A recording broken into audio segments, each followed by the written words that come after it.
So my name is Ray Elliott Schwartz. I'm originally from the United States. I've been working in Mexico for the last 14 years. Center for Body Mind Movement, which means that I not only participate in the somatic work, but I think about questions that the work of the center sort of stimulates in terms of the larger frames of somatic movement education in the world, one of which is this idea of gender.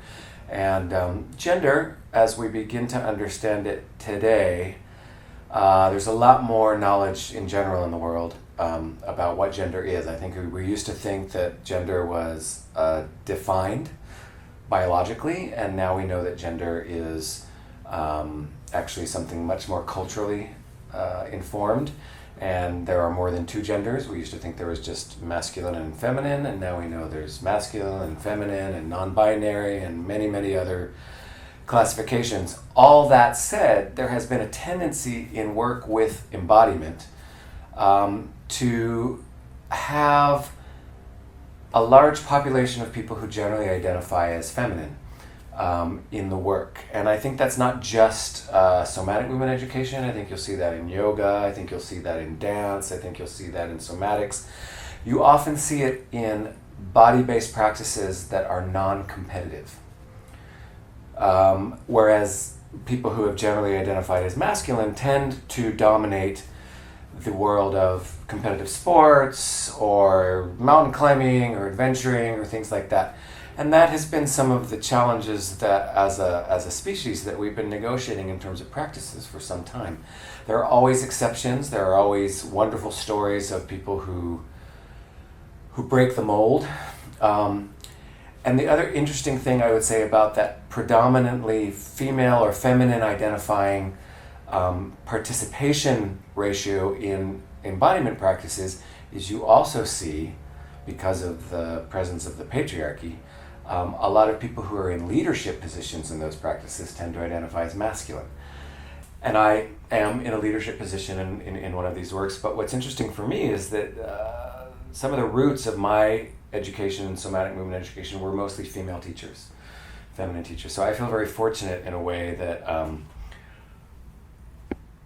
I didn't fall into that specific pattern. I had the opportunity to be in a somatic context which is quite equilibrated and balanced in terms of gender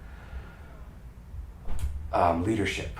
And that said, though, I do notice that in the certification programs that I've taught in, or even that I also teach dance, in the dance programs that I've taught in, there still is a predominance of feminine identifying individuals who are the participants of those practices. And as someone who identifies as masculine, it's sad a little bit. Not that I don't love being around intelligent, powerful women, but I also miss being around intelligent, powerful men working in this particular way. There is something unique about gender resonance, I suppose, is the way to say it. In the same way that I think that women can come together and find kinship and sisterhood and resonance and community with one another, men can do the same thing. We are taught socially that we have to do that by drinking beer, by avoiding our emotions, by competing against one another in a lot of ways. But there's a very remarkable world that opens up when you come together in a non-hierarchical space and you share your truest self. One of the things that Mark Taylor and Sven Donor, a Jungian psychotherapist, and myself have done is we've taken somatic and psychological processes and we've applied them to retreats for people who identify as masculine. And it's really interesting that when you go into that work and you don't overemphasize the gender issue, you just happen to be in a room with people who share your gender sensibilities doing embodiment work, it opens up a whole world of richness that I think is just distinct from the work that happens either in mixed gender environments. And so I really think that more masculine identifying people could take advantage of this work. I think there's also a richness that shows up in a room when there's mixed gender identities, when you have men and women in greater balance in a somatic process. It provides each other